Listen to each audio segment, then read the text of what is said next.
परिचय। बच्चों, आप सभी जानते हैं कि संचलन सभी जीवों की एक महत्वपूर्ण विशेषता है। जंतु एक से दूसरे स्थान पर जा सकते हैं। जब कोई जीव एक स्थान से अन्य स्थान पर जा सकता है तो ये गमन कहलाता है। जब शरीर का केवल एक भाग गति करता है तो ये संचलन कहलाता है। संचलन शरीर के अंदर भी होता है। उदाहरण के लिए हमारा हृदय सदैव धड़कता रहता है। तो आओ इस मॉड्यूल में हम गमन और संचलन के बारे में विस्तार से जानें।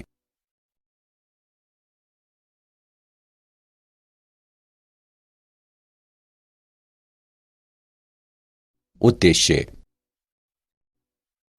इस पाठ के अंत में आप निम्न करने में सक्षम हो जाएंगे: गति के प्रकारों का वर्णन करना, पेशियों और इनके प्रकारों की व्याख्या करना, कंकाल पेशी की संरचना का वर्णन करना, संकुचनशील प्रोटीनों की संरचना पर चर्चा करना, पेशी संकुचन की क्रियाविधि को वर्णित करना, कंकाल तंत्र का वर्णन करना, संधियों पर चर्चा करना और पेशीय तथा कंकाल तंत्र के विकारों को सूचीबद्ध करना।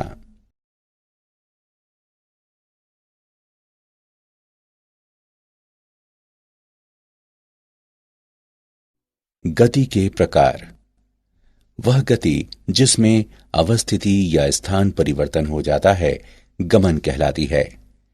मानव शरीर की कोशिकाओं में 3 प्रकार की गतियां होती हैं: अमीबीय, पक्षमाभी तथा पेशीय।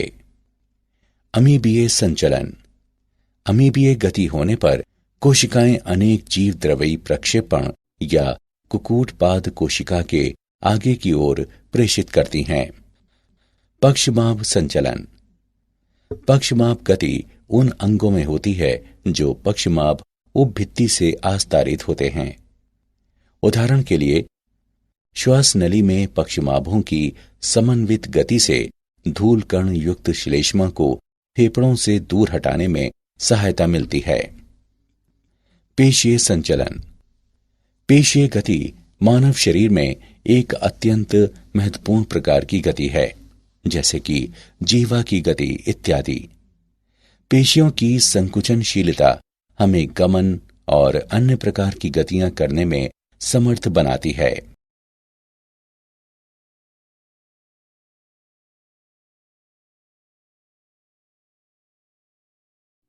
पेशी। पेशियां विशेष प्रकार के ऊतक होते हैं जो मध्य जनस्तर से उत्पन्न होते हैं। पेशीय ऊतकों में उद्दीपन के पश्चात संकुचन की क्षमता पाई जाती है। पेशियों में निम्नलिखित गुण होते हैं: उत्तेजनशीलता, संकुचनशीलता, प्रासार्य तथा प्रत्यास्थता। पेशियां 3 प्रकार की होती हैं: कंकाल, अंतरंग और हृद।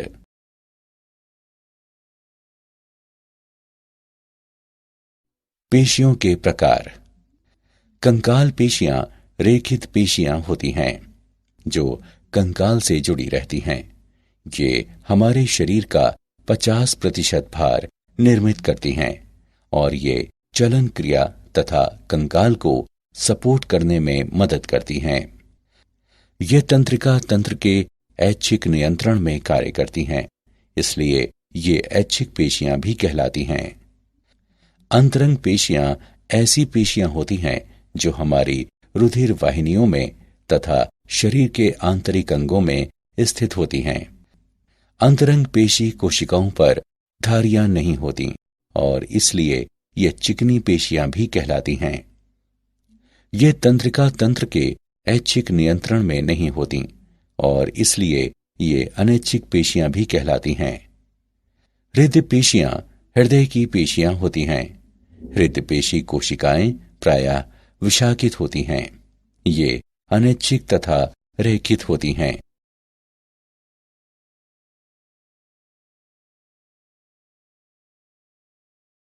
कंकाल पेशियों की संरचना।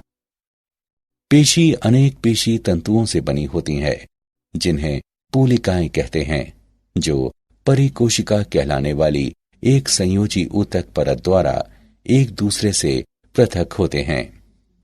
अंतःपेशिका संयोजी ऊतक होता है जो पेशी तंतुओं को एक दूसरे से पृथक करता है। सार्कोलेमा कोशिका भित्ति के तंतु होते हैं जो अंतःपेशिका के नीचे होता है तथा पेशी द्रव्य सार्कोलेमा के नीचे स्थित होता है। प्रत्येक पेशी तंतु में बेलनाकार पेशी तंतुक होते हैं। प्रत्येक पेशी तंतु में सैकड़ों से लेकर हजारों तक की संख्या में पेशी तंतुक होते हैं। ये एक्टिन तथा मायोसिन के बंडल होते हैं और पेशी संकुचन में महत्वपूर्ण भूमिका निभाते हैं। प्रत्येक पेशी तंतुक पर एकांतर क्रम से हल्की और गहरी रंग की पट्टियां होती हैं। हल्की पट्टी में एक्टिन होता है जिसे आई बैंड कहते हैं, जबकि गहरी पट्टी में मायोसिन होता है जिसे ए या विषम दैशिक बैंड कहते हैं। एक्टिन तंतु मायोसिन तंतुओं की तुलना में पतले होते हैं, अतः एक्टिन तंतु पतले तंतु जबकि मायोसिन तंतु मोटे तंतु भी कहलाते हैं। पेशी तंतुक अनेक सार्कोमियर इकाइयों से बने होते हैं जो सिरों पर जुड़ी रहती हैं। जेड रेखाएं कहलाने वाली अभिलंबवत प्रोटीन प्लेटें प्रत्येक सार्कोमियर की पार्श्व सीमाएं बनाती हैं। प्रत्येक सार्कोमियर का मध्य क्षेत्र एच जोन कहलाता है जिसमें केवल मायोसिन होता है।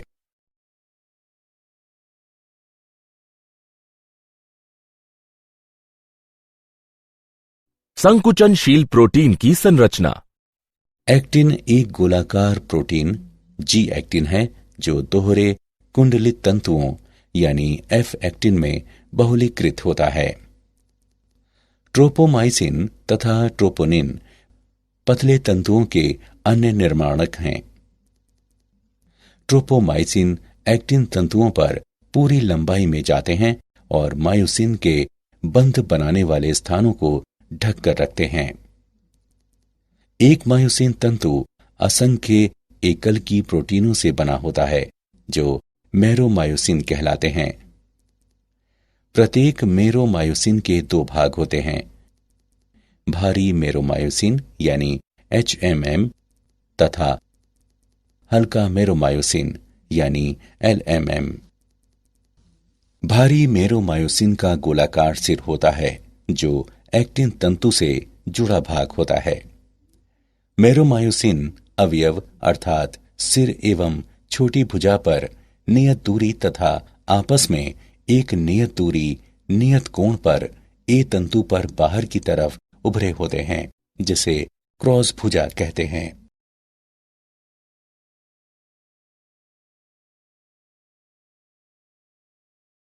पेशी संकुचन की क्रियाविधि। सार्कोमियर के संकुचन एवं शिथिलन की क्रियाविधि सर्पी तंतु सिद्धांत कहलाती है।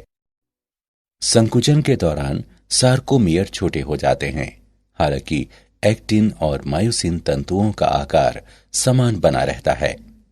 वे एक दूसरे पर खिसकते हैं और पेशी संकुचित व शिथिल होने के साथ अपनी आपेक्षिक स्थितियां परिवर्तित करते हैं। संकुचित करने के लिए कायिक प्रेरक तंत्रिका से एक क्रिया विभव उत्पन्न होता है जो तंत्रिका पेशीय संगम तक जाता है। ये तंत्रिका तथा कंकालीय पेशी के बीच का संगम होता है। तंत्रिकाक्ष अंत के विध्रुवण के कारण ये तंत्रिका संचारक एसिटिल कोलिन को तंत्रिका तथा पेशी के बीच अंतर्ग्रंथि विदर में मुक्त करता है। पेशी तंतु तंत्रिका संचारी द्वारा प्रेरित किए जाने के कारण अपना क्रिया विभव उत्पन्न करता है। ये विद्युत संकेत पेशी तंतु की जीव द्रव्य कला से गुजरता है और ये जीव द्रव्य कला की नलिकाकार अंतर्वलनों से भी गुजरता है जो टी नलिकाएं कहलाती हैं। सार्कोप्लाज्मिक जालिका एक कोशिकांग होता है जिसमें झिल्लिका सदृश नेटवर्क होता है। सार्कोप्लाज्मिक जालिका में कैल्शियम आयन संचित होते हैं और तब उन्हें शेष कोशिका द्रव्य से पृथक कर देते हैं। क्रिया विभव के टी नलिकाओं से गुजरने के साथ सार्कोप्लाज्मिक जालिका कोशिका विलय में कैल्शियम मुक्त करती है। कैल्शियम आयन सार्कोमियर के कोशिका द्रव्य में विसरित हो जाते हैं। सार्कोमियर में एक्टिन तंतु मनकों के दो परस्पर गुंथी धागेनुमा संरचनाएं होती हैं। मायोसिन तंतु एक्टिन से मोटे होते हैं और इनके सिरों पर घुड़ी जैसे सिर होते हैं। ट्रोपोनिन तथा ट्रोपोमायोसिन एक्टिन तंतुओं पर रहते हैं, जबकि मायोसिन के सिरे एडीपी के अणुओं और अकार्बनिक फॉस्फेट से बंधे होते हैं। सार्कोप्लाज्मिक जालिका द्वारा कैल्शियम मुक्त किए जाने पर कैल्शियम आयन ट्रोपोनिन के अणुओं से बंध जाते हैं। बंध जाने के बाद ट्रोपोनिन अपनी स्थिति में वापस आते हैं और ट्रोपोमायोसिन अणुओं को खींचते हैं। जब ट्रोपोमायोसिन गति करता है तो एक्टिन तंतु की प्रत्येक एक्टिन उपिकाई पर मायोसिन आबंधन स्थल खुल जाते हैं। जब मायोसिन सिरा एक्टिन से जुड़ता है तो क्रॉस सेतु बनाता है। आबंधन के पश्चात पीआई और एडीपी के अणु निर्मोचित हो जाते हैं। मुक्त अणु मायोसिन के सिरों को धुराग्र के लिए सक्रिय करते हैं। एक दूसरे पर सरकने के लिए एक्टिन और मायोसिन तंतुओं पर दबाव डालते हैं। यह संचलन पेशी संकुचन के पावर स्ट्रोक को निरूपित करता है। अतिरिक्त पावर स्ट्रोक के लिए मायोसिन पहले एटीपी से जुड़ती है। जब एटीपी मायोसिन के शीर्ष से जुड़ती है तो शीर्ष एक्टिन तंतु को मुक्त कर देते हैं। एटीपी तुरंत एडीपी और पीआई में जल अपघटित हो जाती है। जल अपघटन द्वारा मुक्त ऊर्जा अगले चक्र के लिए मायोसिन शीर्ष को तैयार करती है। जैसे ही क्रिया विभव घटता है, कैल्शियम का स्तर नीचे गिर जाता है और ट्रोपोमायोसिन पुनः मायोसिन बंधन स्थलों को छिपा देता है। एक्टिन और मायोसिन तंतु पीछे सरक कर पुनः अपनी मूल स्थिति में आ जाते हैं। पेशी तंतु के सार्कोमियर मोटर न्यूरॉन से मिलने वाले प्रत्येक संकेत के साथ संकुचित और शिथिल होते हैं।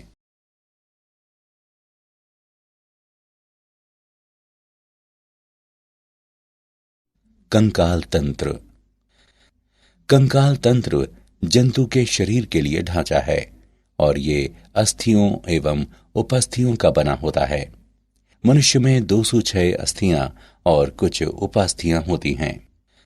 कंकाल तंत्र को अक्षीय कंकाल और उपांगीय कंकाल में वर्गीकृत किया गया है। अक्षीय कंकाल, इसमें करोटी, मेरुदंड, उरोस्थि और पसलियां शामिल हैं। करोटी में 22 अस्थियां होती हैं तथा मनुष्य करोटी में अस्थियों के 2 समुच्चय होते हैं, कपालीय और आननी। कपालीय अस्थियां मस्तिष्क के लिए कठोर रक्षक आवरण बनाती हैं। कपाल में 8 चपटी अस्थियां होती हैं, एक एथमोइड अस्थि, एक ऑक्सीपिटल अस्थि, 2 पैराइटल अस्थियां, एक स्फीनॉइड अस्थि और 2 टेम्पोरल अस्थियां। आननी भाग में 14 अस्थियां होती हैं, 2 निम्न नासा शंखिका, 2 लैक्रिमल अस्थियां, एक मैंडिबल, 2 मैक्सिला, 2 नासा अस्थियां, 2 पैलेटाइन अस्थियां, एक वोमर और 2 जाइगोमेटिक अस्थियां। हाइआइड अस्थि मुख गुहा के नीचे स्थित होती है। निचले जबड़े की अस्थि जो मैंडिबल कहलाती है, करोटी की एकमात्र चलायमान अस्थि है और केवल यही अस्थि करोटी की अन्य अस्थियों से सीधे जुड़ी नहीं होती है।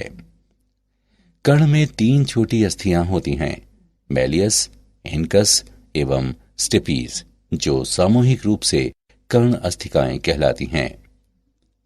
कशेरुक दंड या रीढ़ शरीर के पीछे स्थित होती है और छाती या वक्ष की अस्थियों को जोड़ती है।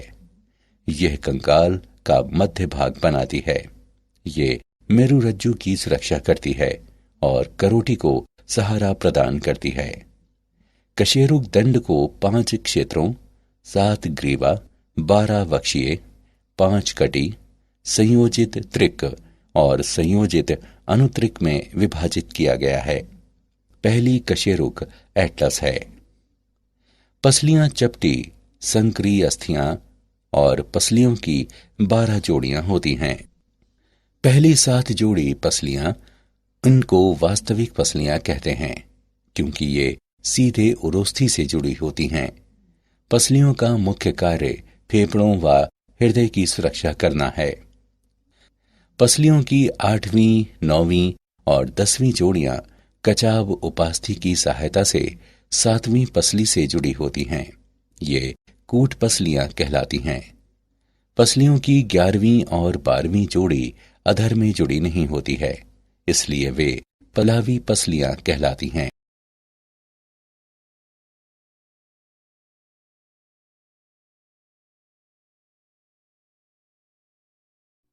उपांगीय कंकाल। उपांगीय कंकाल मेखला और पादों के कंकाल का बना होता है।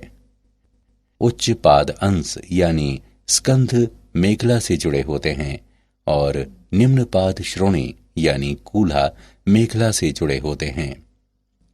अंश मेखला में 2 अस्थियां होती हैं, जत्रुक क्लेविकल भी कहलाती हैं और एक चपटी त्रिभुजाकार अस्थि स्कैपुला कहलाती है।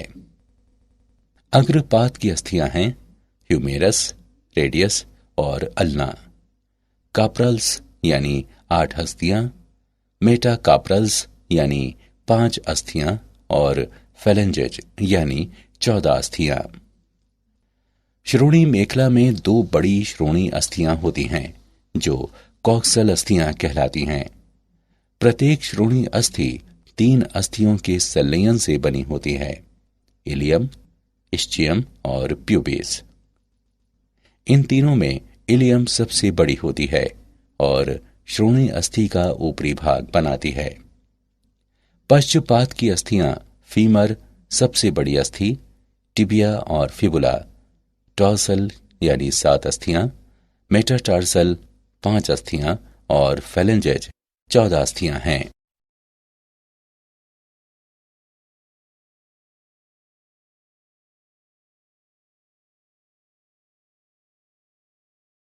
संधियां। एक संधि वहां बनती है जहां 2 या अधिक अस्थियां पास पास होती हैं और उपास्थि द्वारा जुड़ी होती हैं। ये संधियां उच्चारण स्थान भी कहलाती हैं। संधियों का वर्गीकरण। ऋषीय संधि, उपास्थि युक्त संधि और साइनोवियल संधि। ऋषीय संधि, ये संधियां अस्थियों को जोड़ती हैं और किसी प्रकार की गति नहीं होने देती। रेशीय संधि दांतों को गर्तिकाओं में स्थित रखती हैं और ये करोटी में भी पाई जाती हैं। उपास्थि युक्त संधि, उपास्थि अस्थियों के बीच रिक्त स्थान को भरता है, इसलिए केवल सीमित गति होने देती हैं। ये संधियां पसलियों में पाई जाती हैं। साइनोवियल संधि, इस संधि में निकटवर्ती अस्थियां एक गुहा द्वारा पृथक होती हैं। अस्थियों के संधि युक्त सिरे उपास्थि की गद्देदार परत से आच्छादित होते हैं और ये संधियां स्नायुओं द्वारा स्थिर होती हैं। साइनोवियल संधियां गति के लिए बनी होती हैं। उदाहरण के लिए कब्जा जैसी साइनोवियल संधि जैसे कि घुटना और कोहनी, श्रोणी पर कंदुक खलिका संधि कई तरह की गति करने में सक्षम होती हैं।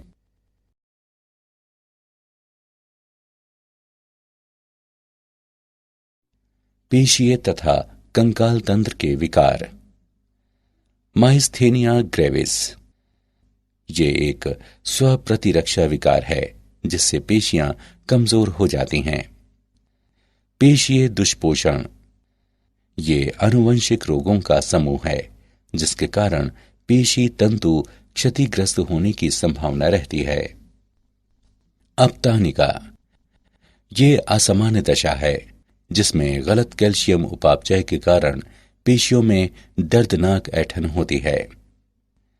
संधि शोथ, ये शोथ दशा में जो संधियों को प्रभावित करती है। अस्थि सुषिरता, ये एक रोग है जिसमें अस्थियां अत्यधिक छिद्रित हो जाती हैं, जिससे अस्थि भंग की प्रबल संभावना रहती है। गाउट, यह तीव्र संधि शोथ है जिससे संधियों में सूजन आ जाती है और दर्द होता है।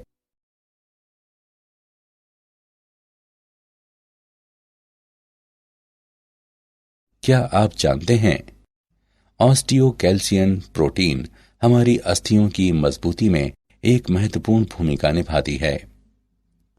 लाल रुधिर कोशिकाओं का निर्माण अस्थियों के भीतर अस्थि मज्जा में होता है।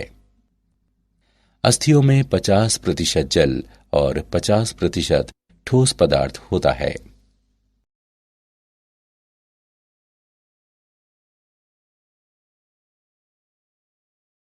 सारांश, आइए हमने जो कुछ सीखा है उसे संक्षेप में दोहराएं। वह गति जिसमें अवस्थिति या स्थान परिवर्तन हो जाता है गमन कहलाती है। मानव शरीर की कोशिकाओं में 3 प्रकार की गतियां होती हैं, अमीबीय, पक्षमाभी तथा पेशीय। पेशियां 3 प्रकार की होती हैं, कंकाल, अंतरंग और हृत। पेशी तंतु में पेशी तंतुक कहलाने वाले बेलनाकार अंगक होते हैं। ये एक्टिन तथा मायोसिन के बंडल होते हैं और पेशी संकुचन में महत्वपूर्ण भूमिका निभाते हैं। पेशी तंतु का संकुचन एवं शिथिलन सर्पी तंतु सिद्धांत पर आधारित है।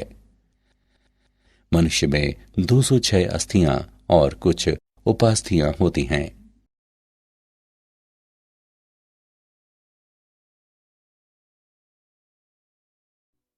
कंकाल तंत्र को अक्षीय कंकाल और उपांगीय कंकाल में वर्गीकृत किया गया है। अक्षीय कंकाल में करोटी, मेरुदंड, उरोस्थि और पसलियां शामिल हैं। उपांगीय कंकाल मेखला और पादों के कंकाल का बना होता है। संधियों को रेशीय संधि, उपास्थि युक्त संधि और साइनोवियल संधि के रूप में वर्गीकृत किया जा सकता है। माइस्थेनिया ग्रेविस पेशीय दुष्पोषण, अपतानिका, संधि शोथ, अस्थि सुषिरता और गाउट पेशी एवं कंकाल तंत्र के विकार हैं।